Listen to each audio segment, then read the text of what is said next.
Peace, love, and divine light to my family. Please join me. Welcome to the Cosmic Christ University. Now, family, probably for the first time, we're going to be stepping into a portal by way of this presentation this evening. So please come in. Welcome to the Cosmic Christ University. You see the title. For the first time, my beautiful family, we're about to walk through a portal by way of this presentation. See, for the last couple of days, I've been dropping videos. And what I've been noticing is, after I'm done with the videos, the topics that I have presented in the university have been materializing in real time in news events. I'm going to repeat this again.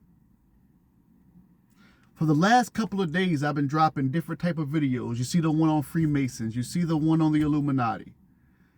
And after I'm done with these presentations, certain topics, after I'm done, appear in real-time events. Maybe this is just a coincidence. But to test that theory, I'm going to open up a portal in this presentation in real time, just to see if this information that I give my family is really going to materialize. And if it does, then wow. So what better presentation to do and to test this theory on? So I want to thank you, my beautiful family, for always rocking with the Cosmic Christ University, the home of the esoteric and metaphysical knowledge. Please, family, observe the title. The Secrets of the Great Pyramid, Lucifer, and Higher Consciousness. We are about to step inside of a portal, guys. After this presentation, what you thought you knew would not be the same. I will be stopping periodically on this presentation to make sure we're on the same page. I want you to one more time look at the title. Understand that we are about to step inside of a portal, all of us, by way of the Mother and the Divine Father, the Cosmic Christ energy. So I thank you, my beautiful family. For those who can last 20 minutes, I thank you. For those who watch the whole thing, I promise you, you will not look at life the same after this presentation. Oh, and by the way, there is one country that I want us to focus on all together throughout this presentation, and that is China. Much respect to all my family in China. Shout out to the PRC.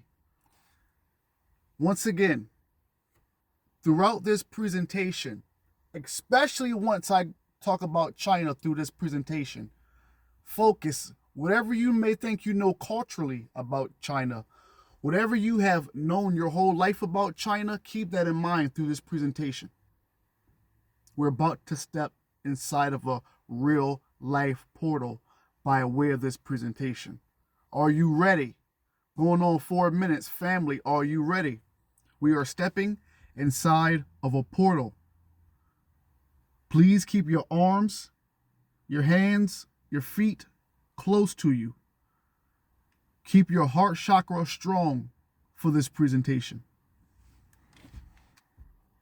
Let's go. As long as society had existed, there has been small groups within it which have practiced secret techniques to work themselves into alternate states of consciousness. They have done this in the belief that this alternate state of consciousness lends the power to perceive things inaccessible to ordinary, everyday consciousness. Now, family, I told you that we are stepping inside of a portal. Before I fully go in on this portal, I just want to make sure you guys are okay, because obviously you see the title. The Secrets of the Great Pyramid, Lucifer, and Higher Consciousness. So I just want to make sure you guys are going to be okay with this before we step into this portal fully. Okay, good? Let's do it. Thank you for your patience. As long as society has existed, there has been small groups within it which have practiced secret techniques to work themselves into alternate states of consciousness. They have done this in the belief that this alternate state of consciousness lends the power to perceive things inaccessible to ordinary, everyday consciousness. The problem is that from the point of view of today's everyday consciousness, which is common sensual and down to earth in a quite unprecedented way, everything seen in the alternate state is almost by definition delusional. If initiates of secret societies work themselves into hallucinatory states in which they communicate with disembodied beings, see the future, and influence the course of history, then these things are just that, hallucinations. But what if they can be shown to yield results? But what if they can be shown to yield results? I'm going to read again. Now, we have heard that where we at now, where we're living at now, has been altered by hallucinations. History has been altered. Did you just hear that? Let's read that again. The problem is that from the point of view of today's everyday consciousness, which is common sensual and down to earth in a quite unprecedented way, everything seen in the alternate state is almost by definition delusional. If initiates of secret societies work themselves into hallucinatory states in which they communicate with disembodied beings, see the future, and influence the course of history, then these things are just that, hallucinations. But what if they can be shown to yield results? You are hearing that they have shown to yield results. Have any of you been to Africa or traveled overseas? Time doesn't feel the same as it does in the Western civilization. I've been to Cairo, Egypt. It still feels like the days of Yeshua and Abraham and Moses. Let's keep on reading. We have begun to see how these states have inspired some of the history's greatest arts. We have begun to see how these states have inspired some of history's greatest art, literature, and music. But all of that might be dismissed by someone minded to do so as merely a matter of the life of the imagination, something without any relevance to life's practical aspects. A lot of art, even great art, has an element of fantasy after all, one might say. Our modern mind set prefers to see more concrete results. We can agree. Show me the money. Where's the proof? As far as collective consciousness, that's where we're at. So because of that, it takes away from the imaginary power, that inner knowing of ourselves, because now we are in this collective consciousness, this state of all of us is like, we need proof to you saying this ghost, I need proof. Show me the ghost is real. Spirits, I need proof. So we're not using the spiritual mind now. We're now in tune to this corporal mind or this everyday thinking mind. Once again, today's mind, our modern mind set prefers to see more concrete results. What about great features of engineering or great scientific discoveries? In this chapter, we will be following the development of an age when great initiates of the mystery schools led humanity to some unequal feats of engineering. From the temple of Baalbek in Lebanon, that's Baalbeck, you can hear the name Baal or Balal in there, Baalbeck in Lebanon, which includes in its construction a block of carved granite weighing about 1,000 tons that even today's strongest crane could not lift. What? Listen, everybody's talking about the Great Pyramid now, right? And what's being revealed under the Great Pyramid, huh? You see what the title says. I told you we have entered a portal where now you cannot get out of. Because the more and more I read, the more and more you're going to be enticed by the force of this portal. Remember, I'm trying my theory out based on these past couple videos to see if these topics are going to materialize in real-time events. So now you are in this portal. We are all in this portal together. I'm going to read this again. Our modern mindset prefers to see more concrete results. What about great feats of engineering or great scientific discoveries? In this chapter, we will be following the development of an age when great initiates of the mystery schools led humanity to some unequal feats of engineering, from the Temple of Baalbek in Lebanon, which includes in its construction a block of carved granite weighing about 1,000 tons that even today's strongest crane could not lift, to the Great Pyramid at Giza and other lesser-known pyramids in China. Now, at 11 minutes, remember in the beginning, I told everybody watching, everybody who decided to step inside the portal with me, to keep your mind, keep the theme on China.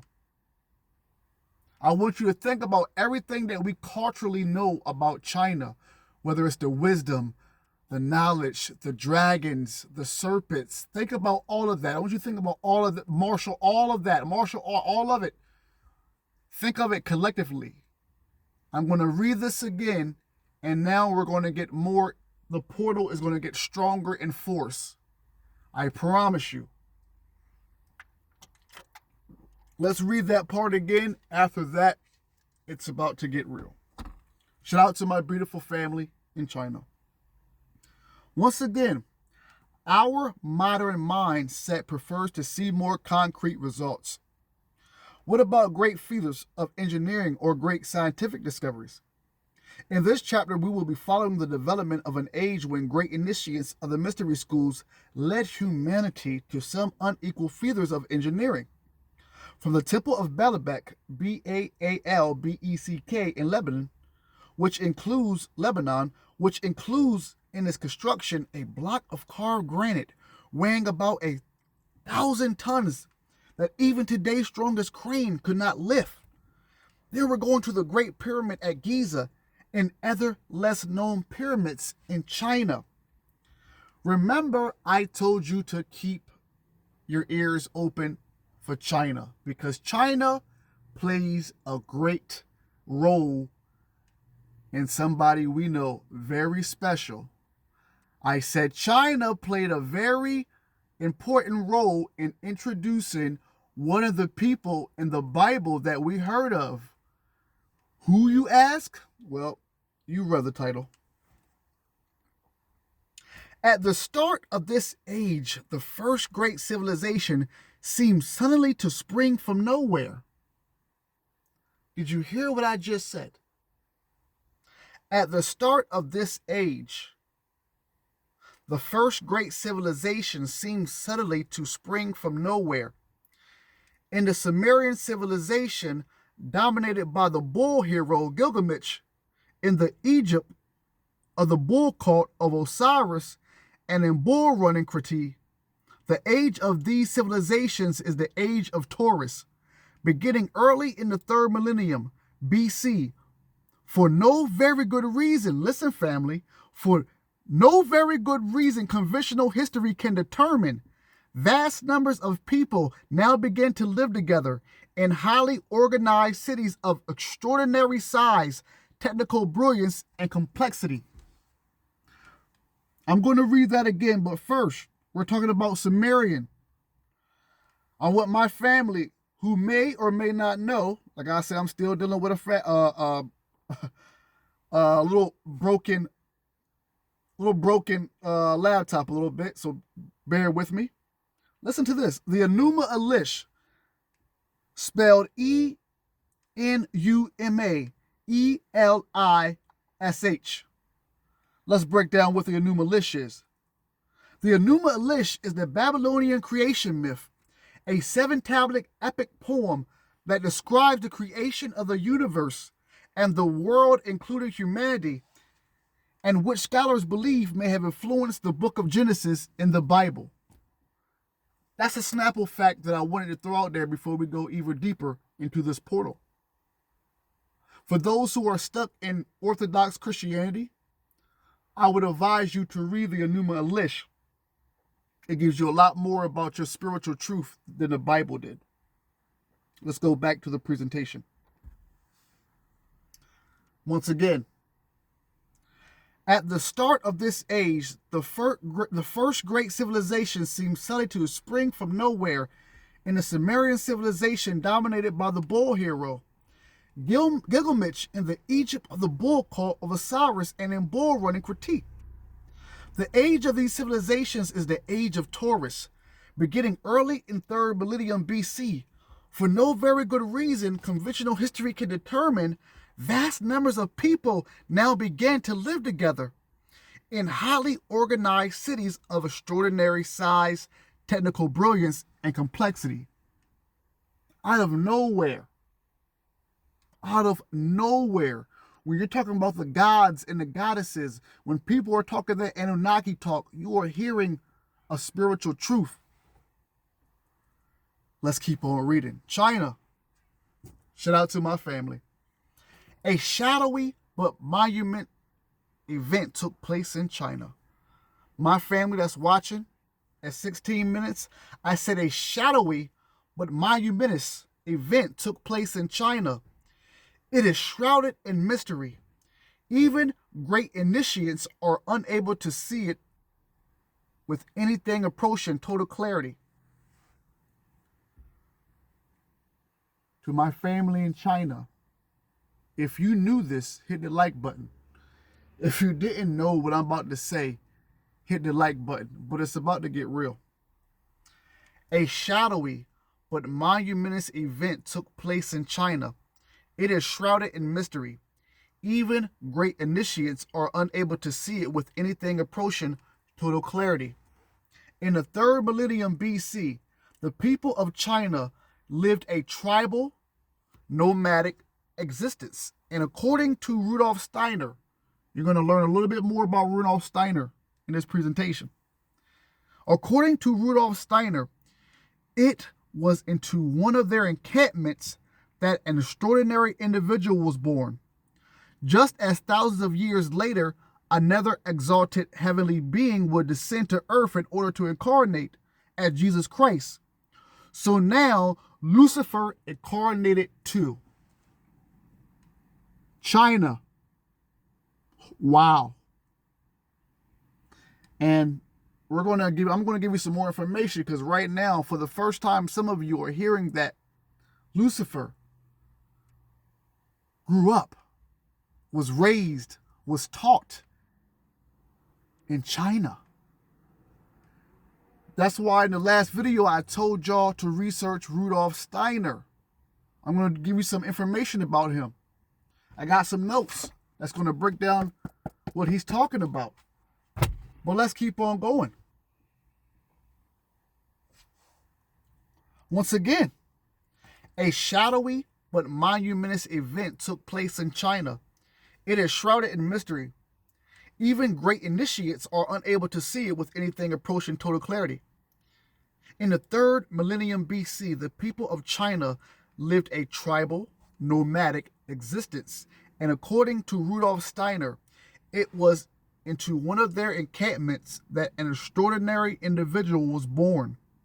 Just as thousands of years later, another exalted heavenly being would descend to earth in order to incarnate as Jesus Christ. So now Lucifer incarnated too. The birth of Lucifer was the beginning of wisdom. Let's say that again. The birth of Lucifer was the beginning of wisdom. Jesus, Yeshua, in your Bible is called the light bearer. Lucifer is also called a light bearer. Let's go deeper. Of course, I'm using wisdom in a particular sense, the author says. In fact, the same sense academic biblical scholars use it when they talk about the wisdom books of the Bible. The wisdom contained, for example, in the book of Proverbs or Ecclesiastes is a collection of rules for a happy and successful life. But unlike the teachings contained in other biblical books, there is no moral or religious dimension here. This wisdom is entirely prudential and practical, advising you what you must do to look after your own best interest. There is no suggestion, for example, that good behavior is likely to be rewarded or bad behavior punished, except by human agency. There is no notion either of a providential order.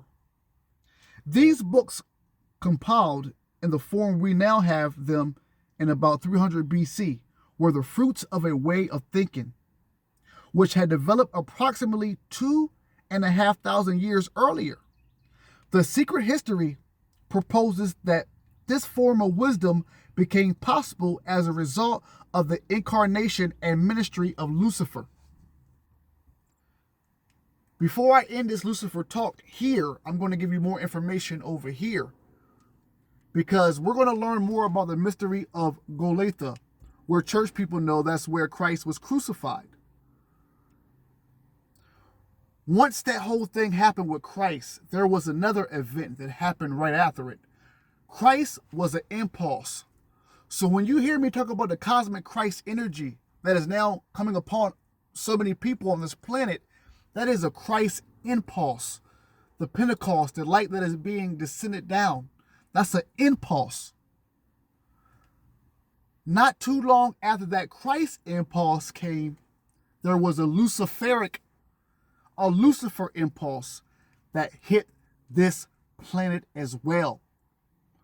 This is why I don't care if you're a scholar, a religious person, somebody who loves your spirituality, you need to research Rudolf Steiner and his work about the mystery of Golgotha. Let's go back in. For the most part, initiations into spiritual disciplines have taken place between childhood and adulthood, and after many years of preparation.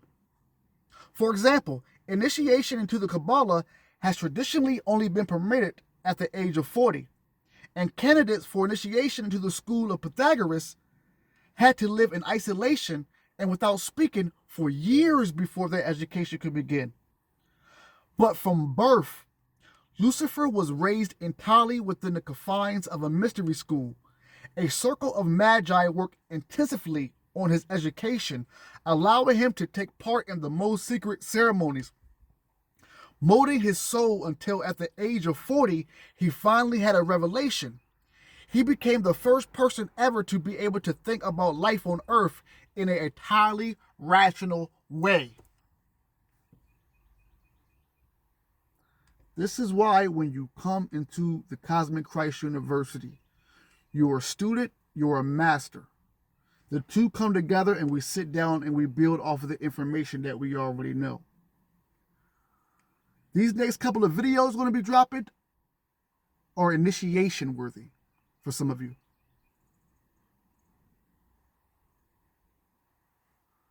This makes me even think about my Yakub story I did on my Darius Corbin channel years ago, for those who know about Yakub.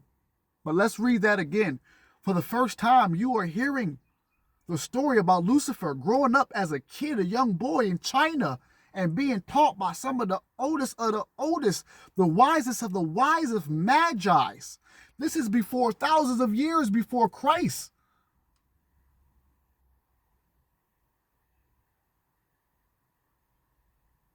How y'all doing out there? I'm going to read that again.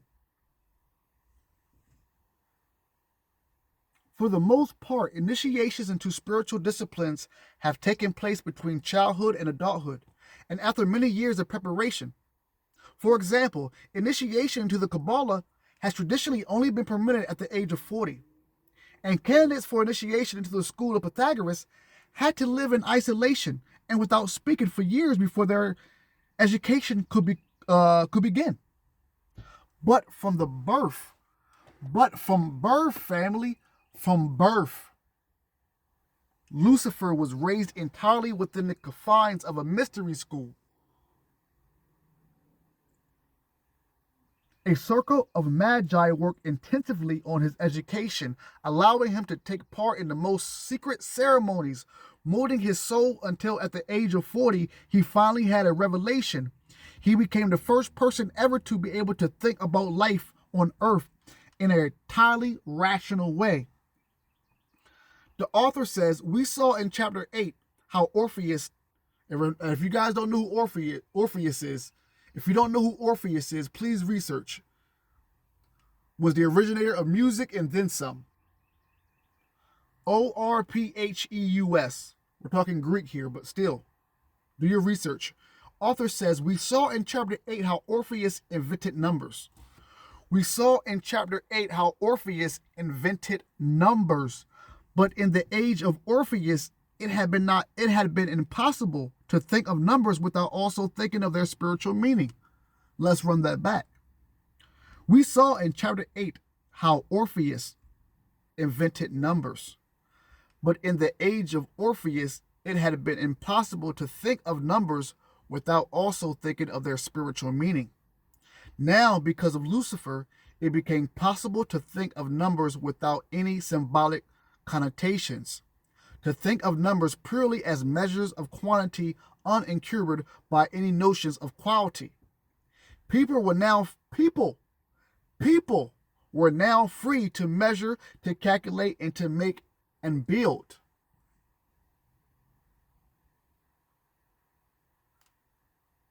This is initiation. This is initiate information that you are getting here. Let's keep on going. We know from Plutarch, Plutarch, I want to make sure I'm putting respect on the name. We know from Plutarch that Orpheus' son, Asclepius, and that's just how it sounds, Asclepius, Orpheus' son, spelled Asclepius, that he equated with Imhotep, who lived at about 2500 BC. By then, this great wave of change, this revolutionary way of thinking has swept over from the far east. Visor to the Egyptian king Dozier, Djoser, Imhotep was known as the builder, the sculptor, the maker of stone vases. He was also called chief of the observers, which would become the title of the high priest of Heliopolis, sometimes represented as wearing a mantle covered in stars, and sometimes too represented holding a rolled scroll. Imhotep was famous in antiquity as both the great master builder and architect of the step pyramid at Saqqara, Saqqara. Now, before we start talking about the secrets of the Great Pyramid, I know some of you are probably still stuck on Lucifer, China. Let's talk about it. Rudolf Steiner. Let's go ahead and put some respect on Rudolf Steiner's name right quick. Let's go ahead and put some respect. Where are we at? We're here. Rudolf Steiner. Let's go down right here. Let's put some respect on his name. Rudolf Steiner. Steiner.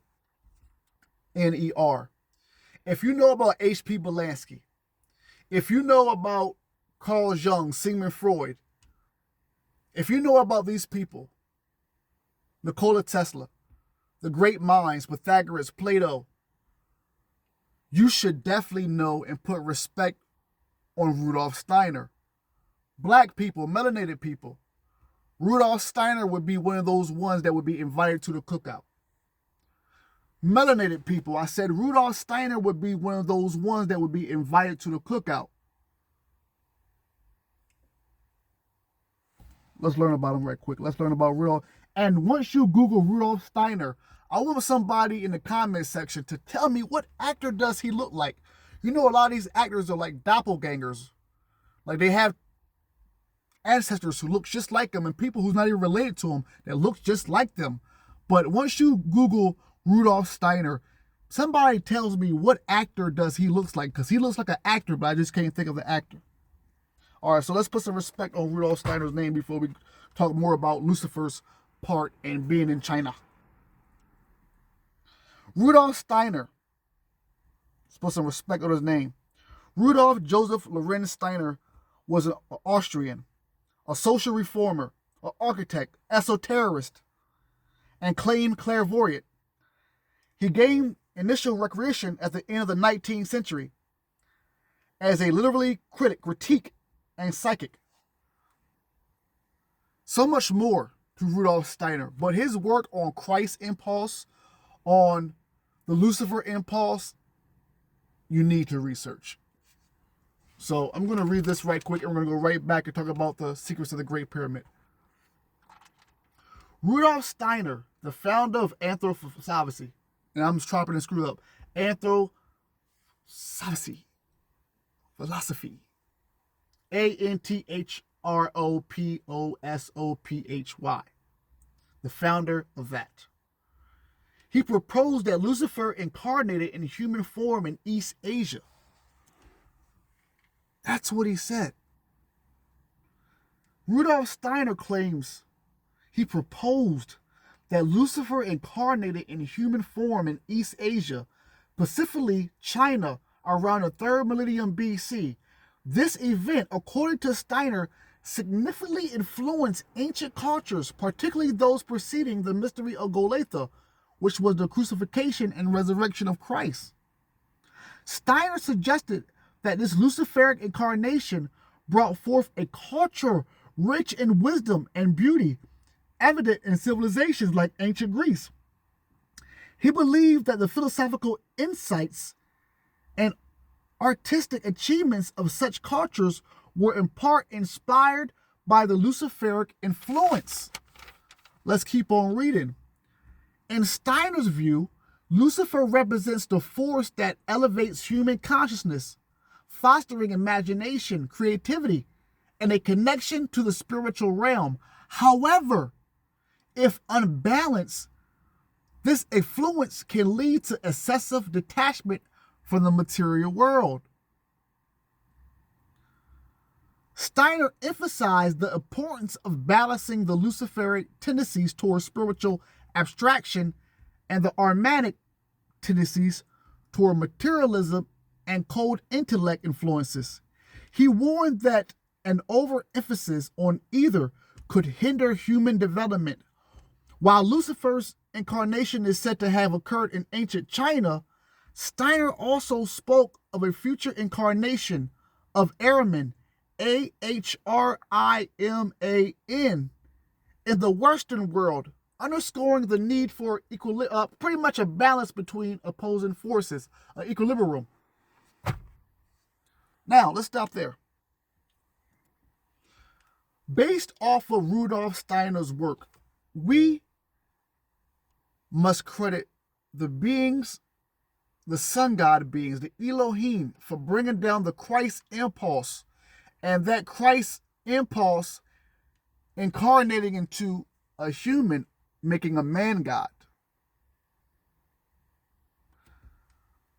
But 1,000 years before Christ came, there was a Luciferic being, a Lucifer impulse that also came into a human form in China.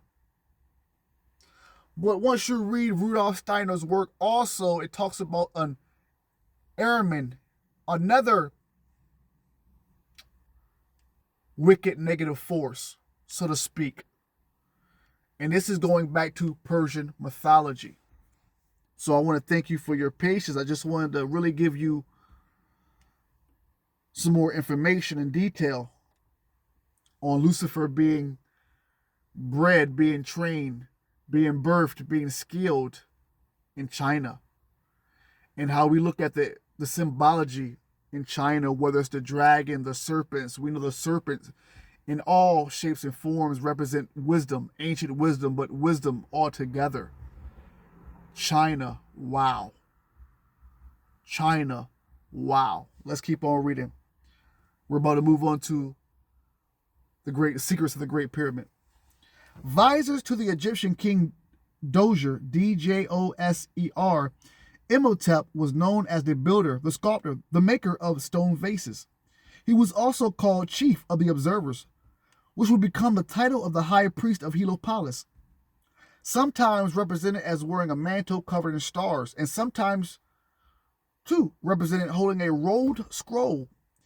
Imhotep, Imhotep, Imhotep was famous in antiquity as both as the great master builder and a architect of the step pyramid at Saqqara, Saqqara.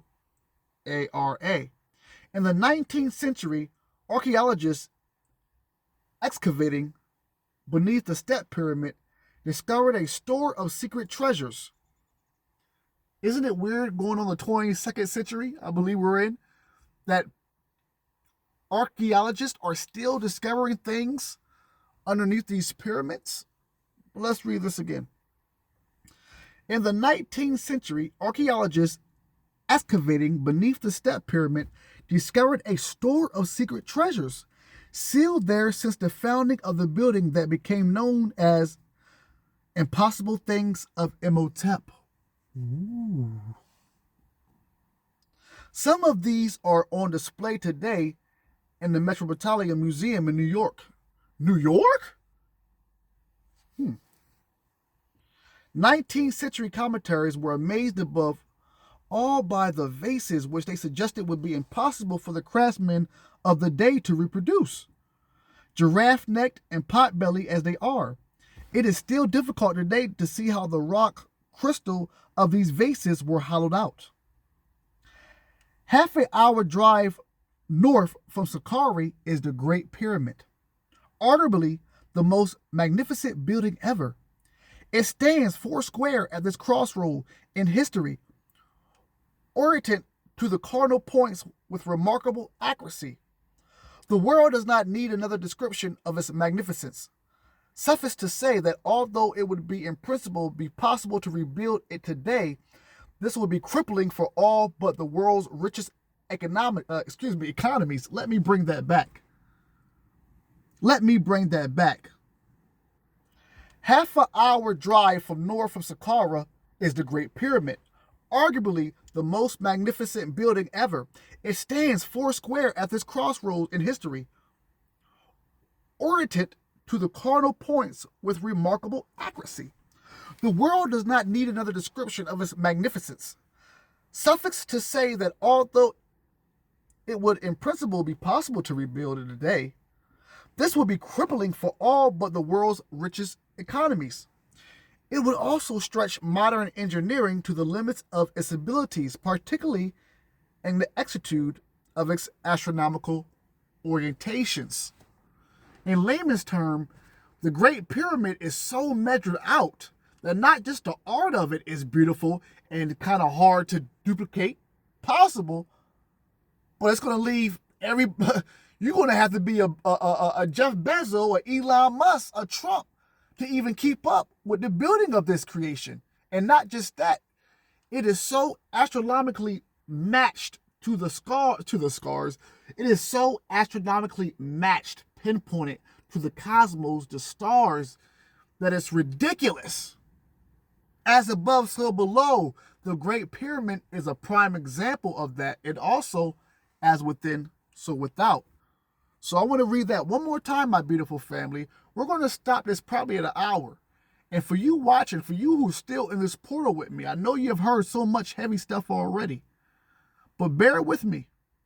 And it's going to be even more beautiful than it is now. Half an hour drive from North Saqqara, Saqqara, is the Great Pyramid.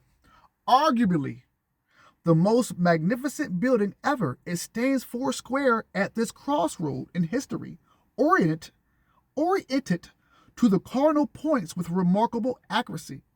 The world does not need another description of its magnificence. Suffice to say that although it would be in principle be possible to rebuild it today, this would be crippling for all but the world's richest economies. It would also stretch modern engineering to the limits of its abilities, particularly in the exactitude of its astronomical orientations. Let's keep on going. But what makes the Great Pyramid even more extraordinary, almost miraculous according to the secret history, is that the fact that it was the first Egyptian building. Conventional historians have assumed that the building ambitions of the Egyptians progressed from simple one-story tombs called mastabas, spelled Mastabas, through the relative complexity of the step pyramid and culminated in the massive complexity and sophistication of the Great Pyramid, conventionally dated 2500 BC. In the absence of contemporary textual accounts, and because these buildings contain no organic material that can be carbon dated, and because up till now there has been no method of dating cut stone, this has perhaps seemed an eminently commonsensual way of interpreting the evidence. The author says, I suggested at the beginning of the book that this is an upside down, other way around history, and the secret doctrine of the Great Pyramid was built in 3500 BC, before the founding of the great civilization of Egypt and Sumeria, at a time when the only previously existing constructions were the stone circles in other, let me get this word right, Cyclopean, Cyclops is the word Cyclopean. Let's read that again. The author says, I suggested at the beginning of this book that this is a upside down other way around history, and in the secret doctrine of the Great Pyramid was built in 3500 BC, before the founding of the great civilization of Egypt and Sumeria, at a time when the only previously existing constructions were the stone circles in other Cyclopean monuments, Cyclopean. I hear the word Cyclops when I hear that. We must imagine Stone Age people wearing animal skins and carrying primitive stone tools, gazing at the Great Pyramid and stupefaction. Let's read that again. We must imagine Stone Age people at this time, we're talking the age of Taurus. For my subscribers, for my enlightened ones, for my family, we have pretty much went through every age of our time and before our time, a procession, Aries, Taurus, Pisces, and Aquarius. Let's read this again. We must imagine Stone Age people wearing animal skins and carrying primitive stone tools, gazing at the Great Pyramid in stupefaction. These people are like nomadic. Like, what is this complex structure? They're not, of course, the consciousness is not there at the time.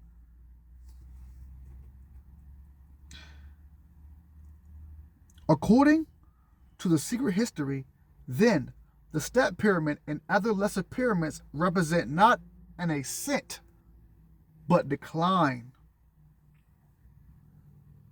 Let's read that again, family.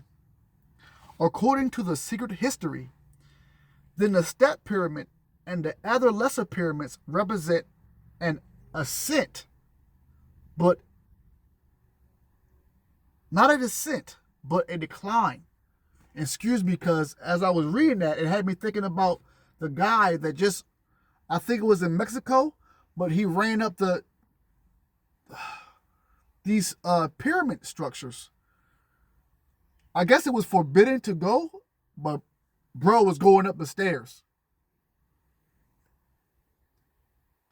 Once again, according to the secret history, then the step pyramid, the Great Pyramid, and the other lesser pyramids represent not an ascent. That's A-S-C-E-N-T. Why I say in 10? A-S-C-E-N-T. Doesn't represent an ascent or ascension, higher, going up, but a decline. So are you saying, Minister, that maybe the Great Pyramid was a symbol of where we fallen in consciousness at that time? Because remember, if we go before then, we're talking at least Atlantis and Lemuria, where civilization was at its peak, at its zenith, right? So after everything that happened in Atlantis and Lemuria, and now these people have lost the consciousness of who they are spiritually, they're walking around with animal skins, dumbed down to their knowledge of who they are. And then they see this Great Pyramid. that the author says represented not an ascension, but a decline. This is here. The Great Pyramid is a symbol, a symbology of where you were, how great you were. Let's keep on going. The Great Pyramid has conventionally been seen as a tomb. You have heard this too, right? And they have debunked this. But minister, let's read that again. The Great Pyramid has conventionally, that means normally, been seen as a tomb. As a variation on this theme, prompted by the narrow shafts which point from out of the so-called king's and queen's chamber towards particular stars, it has been seen as a sort of machine designed to aid the projection of the dead pharaoh's spirit out of this tomb towards its heavenly resting place. On this view, then, the Great Pyramid is a sort of gigantic excarnation machine. From this point of view of the secret history, this interpretation is anachronistic. It was the universal belief at the time that all human spirits traveled up through the planetary spheres to the stars after death. In fact, as we have seen, the living still has such vivid experience of the spirit worlds that it would have been as hard for them to decide to disbelieve in the reality of the after-death journey as it would be hard for us to decide to disbelieve in the reality of the book or table in front of us. My viewers are not dumb. Did you hear what it just said? In layman's term, the spiritual world was so visible, still so dear to us at that time, that it would be hard to ignore the process, the journey, the initiation, just as it would be difficult for us to ignore a book that is literally standing right in our face. We should look elsewhere for an explanation. So hold up. No. Don't look at the Great Pyramid as an excarnation. Oh, we're about to get to a good part before we end this hour. I said we are about to get to a good part. Everybody's talking about what's being discovered underneath the Great Pyramid. My teacher, Edgar Casey, said that when this happens, they're going to discover the Hall of Records, the repository of the Hall of Records. But let's read this again. We should look elsewhere for an explanation, the author says, of the function of the Great Pyramid. The author says we should look elsewhere for an explanation of the function of the Great Pyramid. Yeah, you guys said excarnation? Nah. Let's go a little bit deeper. We should look elsewhere for an explanation of the function of the Great Pyramid. The whole tenor, tenor, of ancient Egyptian civilization is that it was trying to get to grips with matter. We see this in its inventory drive to cut and carve stone. We also see the new relation to matter in the practice of mummifying. We are never more ready to ascribe stupid beliefs to the ancients that when we talk link Egyptian mummification and elaborate grave goods to a supposed belief that the spirit might actually want to use these graves good in the afterlife. The point of these burial practices, according to esoteric thought, is rather that they exerted a sort of magnetic attraction onto the ascending spirit that would help it attain speedy reincarnation. It was believed that if the discarded body was preserved, it would remain a focus for the spirit that had left it, exerting an attraction that pulled it down to earth again. Let's read that whole thing again. Because what the author is saying, that if you're going to play stupid games with our ancestors and thinking that the mummifying was just something that they were just doing so we can just carry all these things into the afterlife, these goods, and that's it. You're trying to dim the intellect, the spiritual intellect of our ancestors when you say things like that, scholars and archaeologists. So let me read again what the author says so we can make it make sense. I thank you for your patience. I'm going to give you probably about 10 more minutes. We also see the new relation to the matter in the practice of mummifying.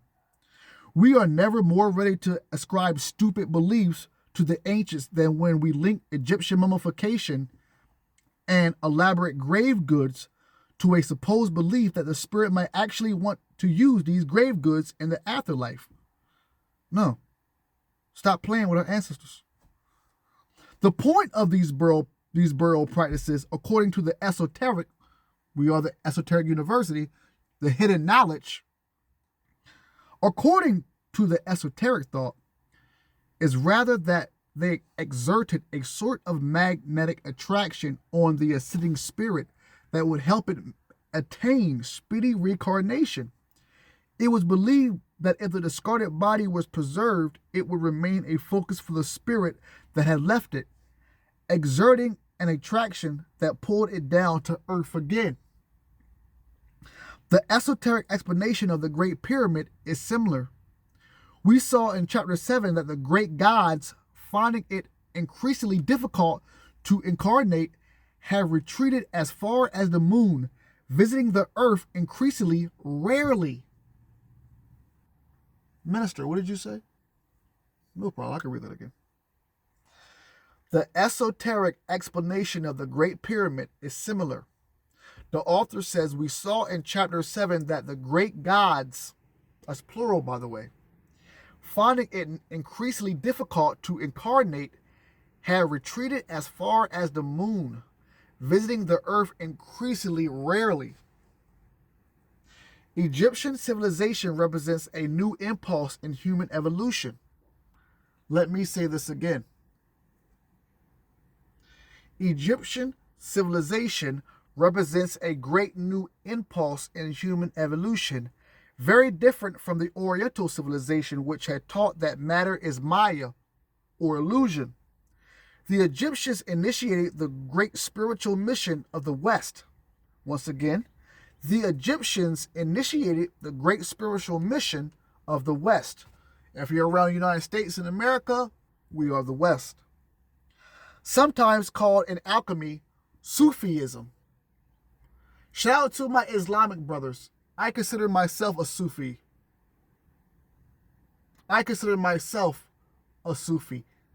Sufis are to Muslims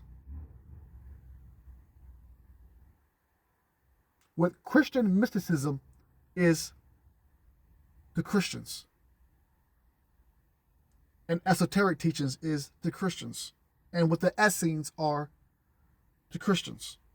Once again, Egyptian civilizations represent a great new impulse in human evolution, very different from the Oriental civilization, which had taught that matter is Maya, or illusion. The Egyptians initiated the great spiritual mission of the West, sometimes called in alchemy Sufism, Freemasonry, and elsewhere in the secret societies, the work, called the work. And if this book is talking about the work in Sufism and Freemasonry, then I want to give a shout out to one of my teachers, one of the great Sufists himself, George Gurdjieff. I encourage all of you who have never heard of George Gurdjieff, Gurdjeff, I do believe, research his work. Research his work. The mission was to work on matter, to cut it, carve it, to imbue it with the intention until every particle of matter in the universe has been worked on and spiritualized. That was the purpose of our ancestors back then. Did you know that? Once again, the mission was to work on matter, to cut it, carve it, to imbue it with intention until every particle of matter in the universe has been worked on and spiritualized. The Great Pyramid was the first manifestation of this urge. The history is about consciousness in different ways. First, this history has been told in various groups who have made it their aim to work themselves into altered states of consciousness.